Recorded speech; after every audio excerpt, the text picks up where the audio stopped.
Halo teman-teman semua, kembali lagi bersama Adinda di channel Batas Kisah.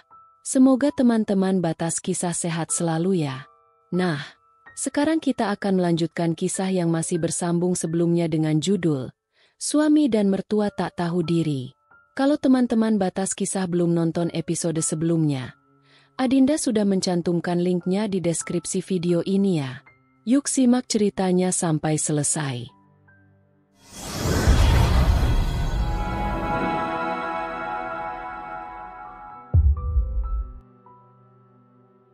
Kabar Yuda kecelakaan telah sampai di telinga Rosa. Ia tidak menyangka jika suaminya akan meninggal dengan cara seperti itu. Mungkin ini karma untuk seorang pengkhianat. Selama ini Yuda tidak pernah bermain api di belakang Rosa. Namun sekali bermain justru langsung mendapatkan karma yang begitu setimpal. Jujur, Rosa merasa sedih karena harus kehilangan suaminya untuk selamanya. Namun ia akan lebih bersedih ketika melihat suaminya hidup dengan wanita lain. Mungkin ini jalan yang terbaik. Hanya saja yang ada di pikiran Rosa bagaimana nasib anaknya kelak saat tahu jika ayahnya telah tiada. Saat ini putri yang Rosa lahirkan baru berusia 1 tahun. Sejak Yuda berselingkuh, lelaki itu jarang pulang dan juga jarang menanyakan tentang anaknya. Rosa hanya bisa berharap, semoga putrinya tumbuh menjadi anak yang berguna. Karena sekarang Rosa memang harus benar-benar berjuang sendiri untuk membesarkan putrinya itu. Sementara itu, Akbar yang mendengar kabar tentang kematian mantan istrinya hanya bisa diam. Ada rasa sedih, tetapi mengingat kelakuan Wanda, terkadang rasa amarah terus menguasai hati dan pikirannya. Lydia juga merasa sedih. Andai saja Wanda tidak melakukan kesalahan, mungkin kejadiannya tidak akan seperti ini. Mungkin ini karma untuk Wanda. Bu, sudahlah, ibu tidak perlu sesedih itu. Kita doakan saja semoga Tuhan mau memaafkan segala kesalahan Wanda. Ucap Akbar setelah pulang dari pemakaman Wanda. Awalnya Akbar tidak ingin ikut dan memilih untuk bekerja. Tetapi ibunya terus memaksa. Hasil, Akbar akhirnya ikut. Kamu sepertinya masih sangat membenci Wanda. Tebaknya. Seketika Akbar terdiam mendengar hal tersebut. Jika boleh jujur, memang benar. Tapi sebisa mungkin Akbar memaafkan kesalahan mantan istrinya itu. Mungkin itu hanya perasaan. Ibu saja. Akbar sudah memaafkan Wanda kok. Sahut Akbar. Sementara Lydia hanya mengangguk. Terus rencana kamu selanjutnya apa? Kamu dinyatakan mandul. Itu artinya kalau menikah lagi, kamu tidak akan bisa punya anak, ungkap Lydia. Sontak hal tersebut membuat Akbar diam. Akbar belum tahu. Bu, Akbar mau istirahat dulu. Akbar melenggang masuk ke dalam kamarnya. Sementara Lydia masih duduk di kursi yang berada di ruang tengah. Di kamar Akbar merebahkan tubuhnya di atas tempat tidur. Entah kenapa bayang-bayang Aretha tiba-tiba muncul. Setelah mereka resmi bercerai, Akbar tidak pernah lagi melihat mantan istrinya. Mendengar kabarnya saja belum pernah. Mungkin saat ini Aretha tengah berbahagia. Aretha, apa kamu bahagia dengan pernikahanmu yang sekarang? Gumamnya. Ingin rasanya Akbar menemui mantan istrinya itu. Tidak ada salahnya kalau aku menemui Aretha. Gumamnya lagi. Ia benar-benar ingin sekali bertemu dengan mantan istrinya. Bahkan tiba-tiba di otak Akbar tersusun sebuah rencana. Kebahagiaan Aretha dan Renan sebentar lagi akan sempurna. Setelah lahirnya anak yang kini masih dalam kandungan. Bahkan saking bahagianya, Renan sudah mengumumkan kehamilan Aretha ke seluruh karyawan kantornya. Bukan itu saja, anggota keluarga juga sudah tahu semua. Jujur, Aretha belum pernah merasa sebahagia ini. Renan benar-benar lelaki yang bisa membuatnya bahagia. Saat menikah dengan Akbar, tak pernah sekalipun lelaki itu membuat Aretha bahagia. Namun meski begitu, ia memilih untuk bertahan. Berharap suatu saat nanti akan mendapat kebahagiaan. Namun, yang Aretha dapat justru sebaliknya. Dan malam ini Renan berencana untuk mengajak keluarga kecilnya makan malam di luar. Awalnya Aretha menolak dan meminta sang suami untuk makan di rumah. Namun Renan memaksa. Alhasil Aretha hanya bisa menurut. Ia juga tak ingin membuat suaminya kecewa, lantaran keinginannya tidak dipenuhi. Cantik banget sih, istri mas ini. Renan memuji kecantikan Aretha. Hal tersebut membuat wanita bergaun merah muda itu tersenyum. Mas bisa saja, tapi nanti kalau perutku sudah membesar, pasti jelek. Ujar Aretha yang kini masih berdiri di depan cermin. Kata siapa? Kamu akan tetap cantik, pujinya. Tangan Renan terulur untuk mencolek hidung mancung istrinya. Aretha benar-benar merasa bahagia mendapatkan perlakuan seperti itu dari Renan. Setelah siap, Aretha dan Renan beranjak turun ke bawah. Terlihat jika Elis sudah menunggu di ruang tengah. Setibanya di bawah, mereka bertiga beranjak untuk pergi. Elis terlihat begitu bahagia. Terlebih bocah itu akan mendapatkan adik. Karena hampir semua teman-temannya sudah mempunyai adik. Ayo, sayang. Aretha menggandeng tangan putrinya.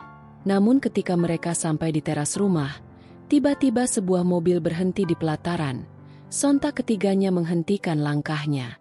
Selang beberapa menit seorang wanita keluar dari mobil tersebut. Elis langsung mundur ke belakang Aretha ketika tahu siapa yang datang. Sedangkan Aretha serta Renan masih diam. Wanita itu melangkah naik ke atas teras. Hal tersebut membuat Elis semakin merasa takut. Tenang, sayang. Aretha dapat merasakan jika putri sambungnya itu tengah ketakutan. Untuk apa kamu datang ke sini? Tanya Renan. Ia khawatir jika kedatangan mantan istrinya hanya untuk berbuat ulah seperti sebelum-sebelumnya. Kedatangan aku ke sini hanya untuk meminta maaf.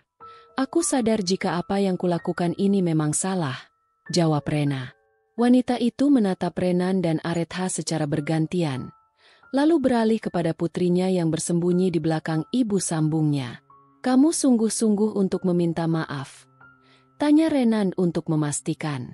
Iya, itu sebabnya aku menyempatkan diri untuk datang ke sini, jawab Rena. Sejujurnya hatinya terasa sakit ketika melihat mantan suaminya bahagia dengan wanita lain. Namun semua itu terjadi juga karena ulahnya sendiri. Aretha, aku minta maaf ya. Aku tahu kamu wanita yang baik dan tepat untuk menggantikan posisiku.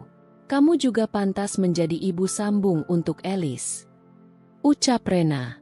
Wanita itu melangkah satu langkah. Iya, aku sudah memaafkan kamu. Aretha mengangguk. Sayang, Mami minta maaf ya. Rena menatap wajah putrinya. Tetapi Elis hanya diam tanpa mau membalas tatapan ibunya. Sepertinya Elis masih takut. Aku yakin Elis sudah memaafkanmu, ujar Renan. Iya, ya sudah aku pamit.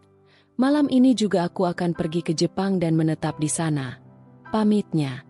Setelah itu Rena kembali masuk ke dalam mobil. Jujur rasanya sakit karena harus berpisah dengan putrinya sendiri. Tapi mau bagaimana lagi? Mungkin lebih baik memang seperti ini. Waktu terus berjalan. Tak terasa kini kandungan Aretha sudah memasuki bulan kelima. Perutnya yang dulunya rata, kini sudah terlihat buncit. Sekarang Aretha memilih untuk fokus dengan kehamilannya dan juga putri sambungnya. Renan juga menyarankan istrinya agar tidak memikirkan hal yang macam-macam. Sayang Mas pergi sekarang ya, kamu baik-baik di rumah, ucap Renan seraya mencium kening istrinya. Lalu turun dan mencium perut Aretha yang membuncit itu. Iya, Mas. Oh ya Elis berangkat sama kamu kan? Tanya Aretha. Iya, biar Mas saja yang nganterin Elis, jawab Renan. Setelah itu mereka segera keluar dari kamar. Setibanya di luar, Elis sudah menunggu di teras depan. Gegas Renan dan Aretha melangkah menuju ke teras. Setelah berpamitan mereka beranjak pergi. Perlahan mobil yang membawa suami serta putrinya melaju meninggalkan halaman rumah. Setelah itu Aretha memutuskan untuk masuk ke dalam. Baru saja hendak duduk, tiba-tiba salah satu asisten rumah tangganya datang. Embok Sri mengatakan jika di depan ada orang yang ingin bertemu. Ketika ditanya siapa namanya, orang tersebut tidak memberitahu. Hal tersebut membuat Aretha merasa heran sekaligus was-was. Namun menurut Embok Sri, orang tersebut sangat mengenal Aretha. Ya sudah, Embok. Sebentar lagi saya keluar, ucap Aretha. Setelah itu ia bangkit dan melangkah menuju teras depan. Setibanya di depan, terlihat jika mantan suaminya sudah duduk di kursi. Aretha menghela napas. Untuk apa Akbar datang? Setelah sekian lama berpisah, dan sekarang mereka baru dipertemukan kembali, Aretha berusaha bersikap tenang, lalu melangkah dan ikut duduk. Ada urusan apa kamu datang ke sini? Tanya Aretha. Sejenak Akbar terdiam. Kedatangan aku ke sini karena ada perlu sama kamu, jawab Akbar. Oke, silahkan katakan, ucap Aretha. Sekarang kamu sudah sukses dengan suamimu yang sekarang. Dan kamu juga tengah hamil saat ini, ujar Akbar yang terus memperhatikan mantan istrinya. Jujur, Aretha merasa risih. Alhamdulillah, aku memang sangat bahagia dengan suamiku yang sekarang. Sekarang kamu katakan ada perlu apa? Aretha kembali bertanya ada urusan apa kepada mantan suaminya itu. Oh oke, langsung saja. Aku hanya ingin kita kembali lagi seperti dulu. Aku ingin kita menikah lagi. Kamu tidak perlu menceraikan suamimu. Kamu akan tetap menjadi istrinya, ungkap Akbar. Seketika mata Aretha melotot mendengar permintaan mantan suaminya. Bagaimana? Selain kamu sudah sukses, kamu juga akan memiliki keturunan. Aku dinyatakan mandul. Itu sebabnya aku memintamu untuk kembali lagi padaku. Kamu bersedia kan? Akbar menatap wajah mantan istrinya yang sekarang jauh lebih cantik dan juga mempesona. Mas Akbar seperti orang yang sudah tidak waras. Permintaannya benar-benar aneh, gumamnya. Aretha tidak menyangka jika mantan suaminya akan datang dan meminta hal teraneh seperti itu. Maaf, tapi aku tidak bisa. Lebih baik sekarang kamu pergi dari sini, karena usahamu akan sia-sia, ungkap Aretha. Mendengar itu senyum Akbar seketika memudar. Lelaki itu menggeleng. Tak percaya jika usahanya untuk membujuk mantan istrinya akan gagal. Sekarang kamu berubah sombong ya? Kamu bukan Aretha yang dulu, ucap Akbar seraya menatap tak percaya ke arah mantan istrinya itu. Sementara itu Aretha hanya diam, tak peduli dengan ucapan mantan suaminya. Aku menjadi seperti ini juga karena ulahmu sendiri. Sudahlah, lebih baik sekarang kamu pulang, soalnya aku masih punya banyak urusan, sahut Aretha. Ia tidak ingin terlalu lama melayani perbincangannya dengan Akbar. Aku tidak akan pergi sebelum kamu mau menuruti keinginanku, ujar Akbar seraya menatap wajah mantan istrinya. Jujur, ingin rasanya ia memeluk wanita yang kini duduk di hadapannya. Aretha menghembuskan napasnya. Kamu memang keras kepala ya, Mas? Apa kamu lupa, siapa yang memulainya lebih dulu? Kalau saja kamu tidak berbuat curang dan berkhianat, mungkin saat ini kita masih bersama. Aretha, aku minta maaf. Aku janji setelah ini. Sudahlah, janjimu sudah tidak ada gunanya lagi.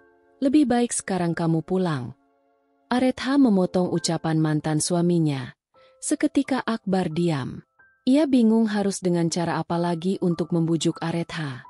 Apa tidak ada kesempatan lagi untukku? Akbar kembali menatap wajah Aretha.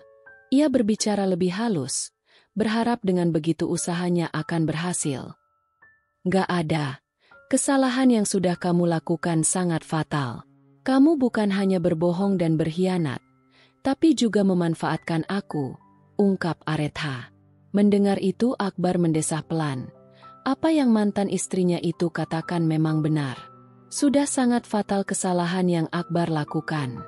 Jadi kamu lebih memilih untuk hidup dengan majikanmu itu, ucap Akbar.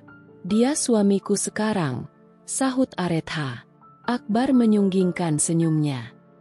Majikan yang merangkak sebagai selingkuhan, dan setelah usahanya berhasil untuk memisahkan kita, sekarang dia menikahimu. Terserah kamu mau ngomong apa. Yang jelas Mas Renan jauh lebih baik daripada kamu. Lebih baik sekali kamu pergi sebelum orang-orang Mas Renan mengusirmu, ujar Aretha. Mendengar itu Akbar menggeleng, merasa jika mantan istrinya kini sudah berubah. Akbar menghembuskan napasnya dengan kasar. Setelah itu ia bangkit dan beranjak pergi dari rumah mantan istrinya. Mungkin saat ini Akbar gagal, tapi suatu saat nanti ia akan mencobanya lagi. Akbar tidak akan menyerah begitu saja. Ia harus bisa mendapatkan Aretha kembali. Setelah Akbar pergi, Aretha ikut bangkit dan memutuskan untuk masuk ke dalam. Setibanya di dalam ia memilih ke kamar untuk mengumpulkan pakaian kotor milik suami dan putrinya. Setelah itu akan Aretha bawa ke bawah untuk dicuci oleh asisten rumah tangganya. Pukul 8 malam Renan baru saja pulang dari kantor. Banyak pekerjaan yang harus diselesaikan membuatnya harus pulang sedikit terlambat. Padahal Renan sudah berjanji untuk mengajak istri dan putrinya pergi keluar. Tapi kenyataannya pekerjaan tidak bisa ditinggalkan begitu saja. Setibanya di rumah, keadaan sudah sepi dan juga gelap. Renan mengernyitkan keningnya. Ketika bertanya kepada salah satu asisten rumah tangganya yang membukakan pintu, katanya Aretha dan Elis yang meminta untuk mematikan lampu lantaran sudah malam. Terus sekarang mereka sudah tidak, Embok? Tanya Renan. Lelaki itu masih bingung dengan kelakuan dua bidadarinya itu. Apa gara-gara ia pulang terlambat, sehingga istri dan anaknya marah? Kelihatannya sudah, Tuan. Setelah mematikan lampu Nyonya sama Non Elis langsung masuk ke dalam kantor. Embok Sri menjelaskan. Sedangkan Renan hanya mengangguk. Meski dalam hati ia masih belum mengerti dengan ulah mereka. Ya sudah, kalau begitu saya ke atas dulu, ujar Renan. Baik, Tuan. Embok Sri mengangguk. Setelah itu Renan beranjak naik ke lantai atas, di mana kamarnya berada. Setibanya di kamar, terlihat jika Aretha sudah berbaring di tempat tidur. Tubuhnya juga sudah dibungkus dengan selimut. Renan menghela napas, lalu melangkah menghampiri sang istri. Ia ingin mengeceknya, apakah sudah tertidur atau belum. Perlahan Renan menjatuhkan bobotnya di samping istrinya. Sayang, kamu sudah tidur? Tanya Renan seraya mengusap kepala istrinya. Diam, tak ada respon. Mas minta maaf ya. Tadi di kantor banyak banget kerjaan yang harus diselesaikan. Jadinya, Mas pulang terlambat. Kamu sama Elis sudah makan apa belum? Tadi Mas bawain makanan kesukaan kalian, ungkap Renan, berharap dengan begitu kemarahan istri dan putrinya mereda. Udah nggak mood, aku mau tidur, nggak usah ganggu, sahut Aretha seraya membalikkan tubuhnya, membelakangi sang suami. Mendengar itu Renan menghela napas. Terus ini makanannya gimana? Mas udah terlanjur beli, ujar Renan. Mas makan sendiri saja, sahut Aretha. Renan kembali menghela napas. Jika sudah seperti ini, dibujuk seperti apapun tidak akan berhasil.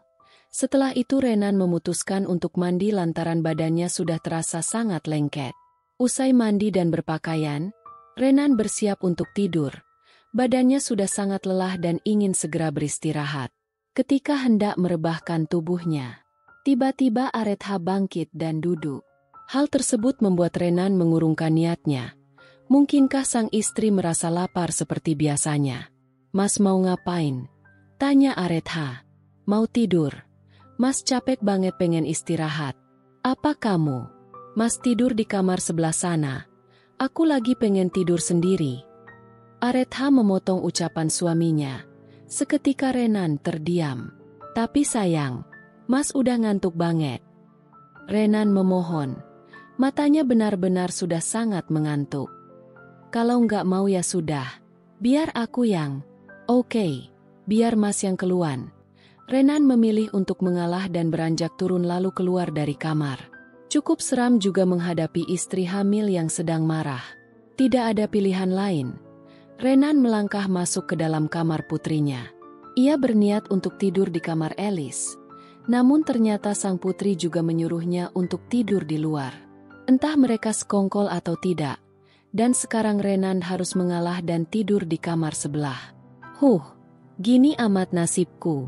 Ternyata kalau anak sama istri marah, jauh lebih menyeramkan dari seorang singa yang kelaparan. Renan menarik selimut untuk menutupi tubuhnya. Setelah itu ia berusaha untuk memejamkan matanya. Meski rasanya cukup sulit. Hari telah berganti. Sejak usaha Akbar untuk membujuk Aretha gagal, lelaki itu lebih sering melamun. Bahkan jika dilihat, kondisi kejiwaan Akbar seperti sudah terganggu. Terkadang lelaki itu bicara dan tertawa sendiri. Hal tersebut tentunya membuat Lydia sebagai ibunya menjadi khawatir. Akbar kok jadi begini sih? Ini semua gara-gara Aretha. Coba saja dia mau kembali dengan Akbar. Mungkin tidak akan terjadi seperti ini. Ujar Lydia yang merasa geram dengan penolakan mantan menantunya itu untuk kembali lagi bersama dengan putranya.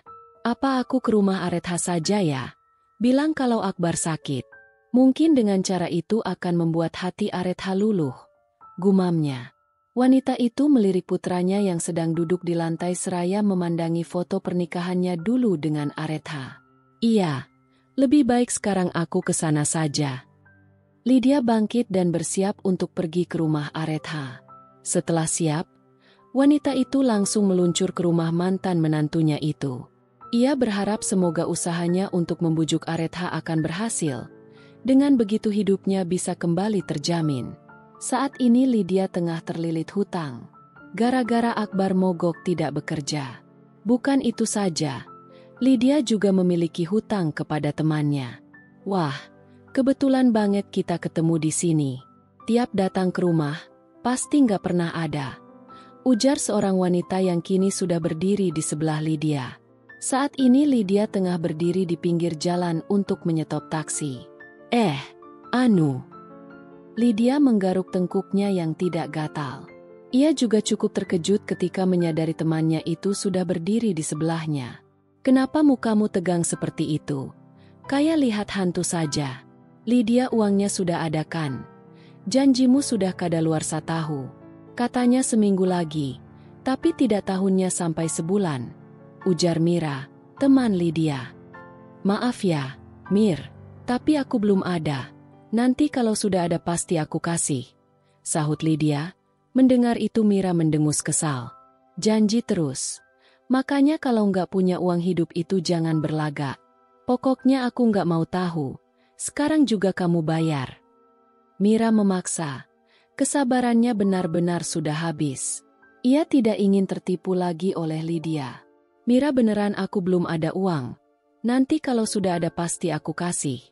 Ujar Lydia dengan wajah memelas. Itu di leher apa? Sekarang lepas. Mira menunjuk leher Lydia yang terdapat kalung melingkar. Seketika Lydia memegangi lehernya. Jangan, ini satu-satunya yang aku punya.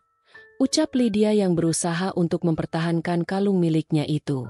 Namun Mira tidak mau kalah. Wanita itu berusaha untuk merampas kalung milik Lydia. Ia tidak ingin kehilangan uangnya begitu saja hanya karena Lydia tak mau membayar hutangnya. Sementara itu, Lydia berusaha untuk lari.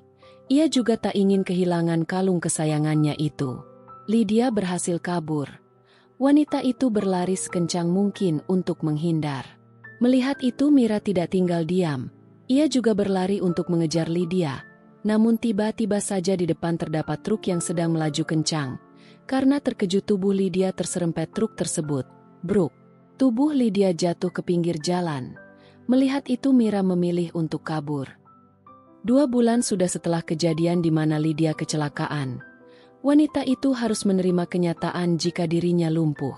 Beruntung selama ini kehidupannya ditanggung oleh keponakannya. Karena sudah 2 bulan juga Akbar berhenti bekerja. Setelah usahanya untuk membujuk Aretha gagal. Lelaki itu sering menyendiri dan mengurung diri di kamar. Awalnya Rani, sebagai keponakan Lydia hendak membawa mereka pulang ke Bandung, kota kelahiran Lydia. Namun wanita itu menolak. Ia berniat untuk meminta maaf kepada Aretha. Tetapi sampai detik ini Lydia belum bertemu dengan mantan menantunya itu. Rani sudah berusaha membantu untuk mencari keberadaan Aretha. Tapi hasilnya nihil. Bagaimana, Ran? Apa sudah ada kabar tentang Aretha? Lydia melontarkan pertanyaan. Mereka baru saja selesai menyantap sarapan pagi bersama. Belum, Tante. Rani sudah mencoba untuk mencarinya. Tapi sampai sekarang belum ada hasilnya. Jawab Rani. Mendengar itu Lydia hanya menghela napas. Entah sampai kapan ia harus bersabar. Ya sudah. Rani anterin sarapan dulu untuk Akbar. Tante. Rani bangkit dan beranjak meninggalkan meja makan. Hati-hati, Ran. Lydia memberinya pesan. Pasalnya akhir-akhir ini Akbar sering mengamuk mendengar itu. Rani hanya mengangguk, berharap tidak terjadi sesuatu yang tak diinginkan. Rani tiba di kamar Akbar. Wanita itu langsung membuka kunci kamar sepupunya itu. Setelah masuk ke dalam, Rani menghela napas ketika melihat keadaan Akbar yang cukup memprihatinkan. Kamarnya juga terlihat begitu berantakan. Sepertinya lelaki itu baru saja mengamuk. Akbar, kamu sarapan dulu ya. Nih aku bawain makanan kesukaan kamu. Rani melangkah mendekati tempat tidur di mana Akbar berada. Dengan hati-hati Rani menaruh nampan yang berisi piring serta segelas air putih. Menyadari akan kehadiran Rani, seketika Akbar menoleh. Lelaki itu tersenyum ketika melihat bayangan Aretha dalam diri sepupunya itu. Wajah Rani terlihat begitu mirip dengan Aretha. Hal tersebut membuat Akbar bangkit dan beranjak dari tempat tidur. Melihat gelagat aneh dari Akbar, seketika Rani beringsut mundur. Akbar, kamu kenapa? Tanya Rani dengan raut wajah khawatir. Aretha, kamu kemana saja sayang? Akbar melangkah mendekati Rani. Aku Rani, bukan Aretha. Rani bergegas keluar dari kamar Akbar. Namun tiba-tiba Akbar mencekal pergelangan tangannya. Hal tersebut membuat Rani terpaksa menghentikan langkahnya. Sayang, kamu mau kemana? Jangan tinggalkan aku lagi. Aku minta maaf. Akbar memeluk tubuh Rani dari belakang dengan begitu erat. Akbar, lepas. Aku tuh Rani, bukan Aretha. Sekuat tenaga Rani melepaskan pelukan Akbar. Sontak lelaki itu menatap Rani dengan tatapan sulit untuk dimengerti. Rani menggelengkan kepalanya, lalu memilih pergi dari kamar Akbar. Terlalu lama. Khawatir Akbar akan melakukan hal yang tak diinginkan. Sementara itu Akbar begitu frustasi. Lelaki itu langsung mengacak-acak rambutnya sendiri, lalu berteriak seperti biasanya. Di lain tempat, saat ini Aretha tengah duduk santai di sofa kamar. Entah kenapa akhir-akhir ini pikiran Aretha tidak tenang seperti biasanya. Mungkinkah kepikiran tentang persalinannya yang sebentar lagi? Karena sekarang usia kehamilannya sudah 8 bulan. Bukan itu saja. Hari ini ia dan suami juga berencana untuk menengok Akbar dan Lydia. 2 hari yang lalu Aretha mendapat kabar tentang kondisi mantan ibu mertua dan mantan suaminya. Awalnya ia tidak peduli, tetapi Renan yang membujuk untuk datang dan memaafkan kesalahan mereka. Kamu kenapa? Mas perhatikan kamu akhir-akhir ini sering melamun. Renan yang baru selesai mandi melangkah mendekati istrinya yang sedang duduk. Enggak apa-apa kok, Mas. Mungkin karena kepikiran bentar lagi mau lahiran. Maklum baru pertama kali. Aretha beralasan. Padahal bukan hanya itu saja yang menjadi beban pikirannya. Mendengar itu Renan menghela napas, lalu melangkah mendekati istrinya.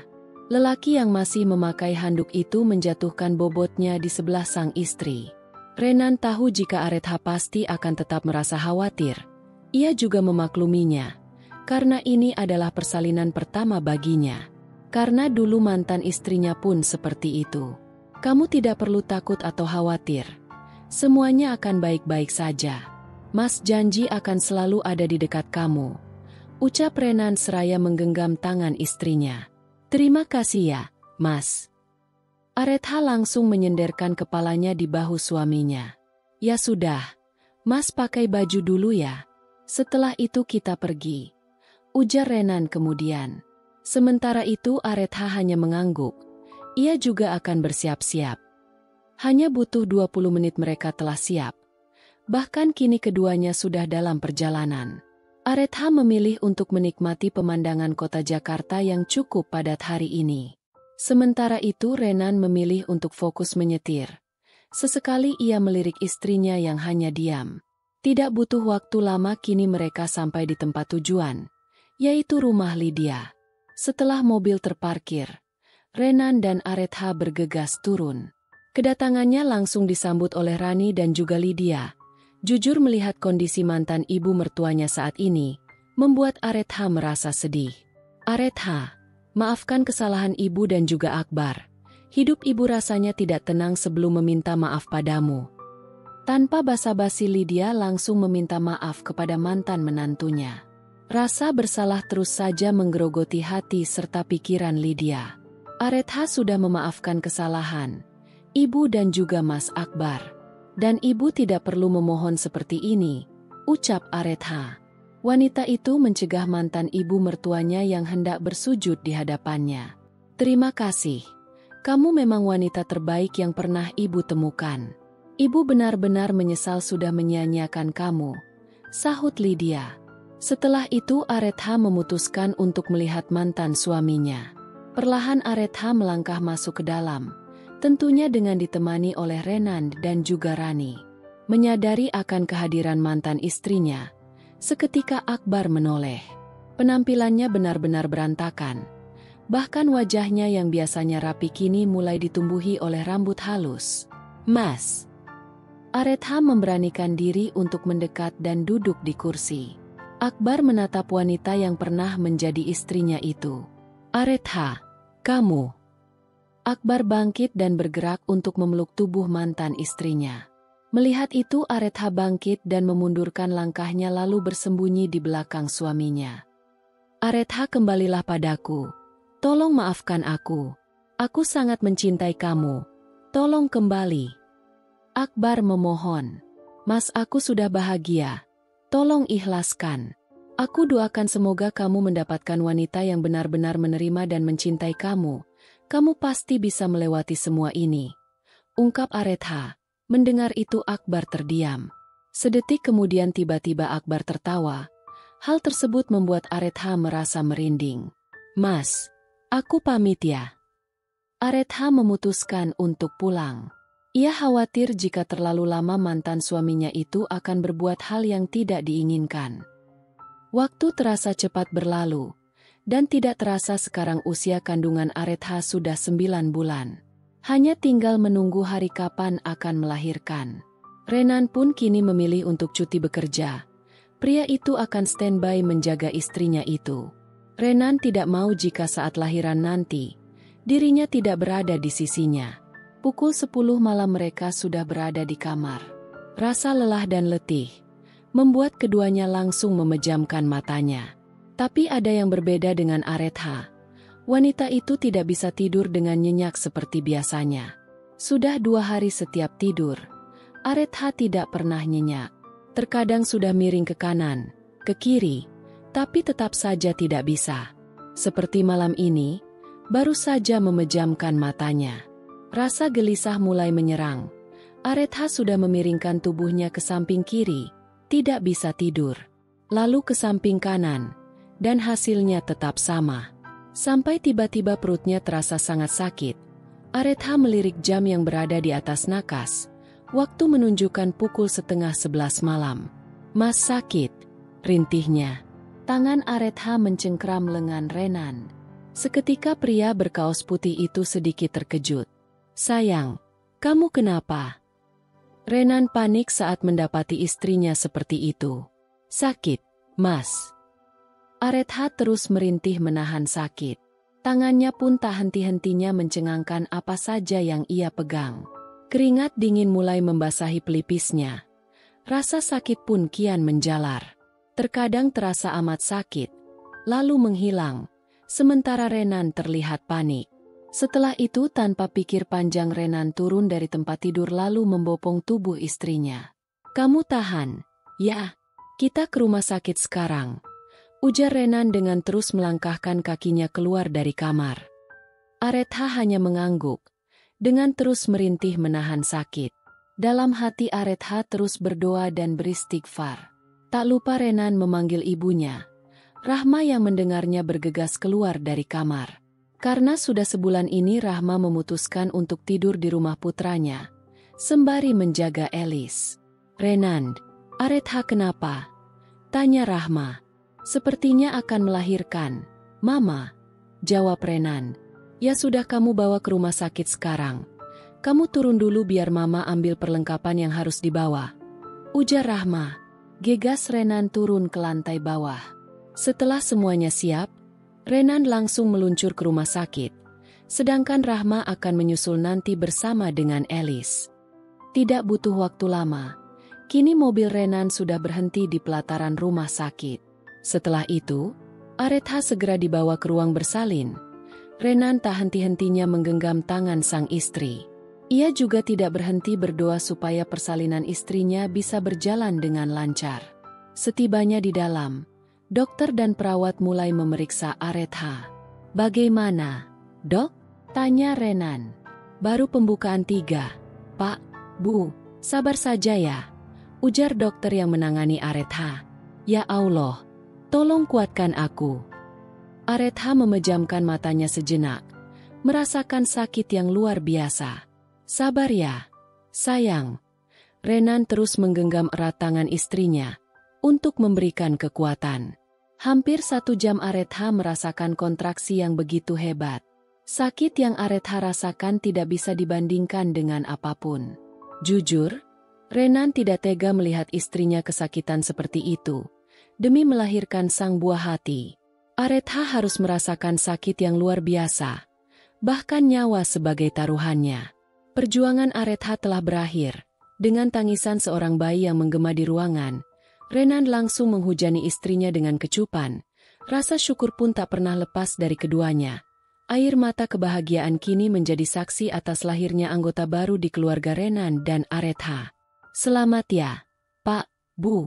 Bayinya laki-laki," ucap dokter tersebut. Setelah itu perawatan akan membersihkan baby Bu itu terlebih dahulu. "Iya Dok, terima kasih," sahut Renan.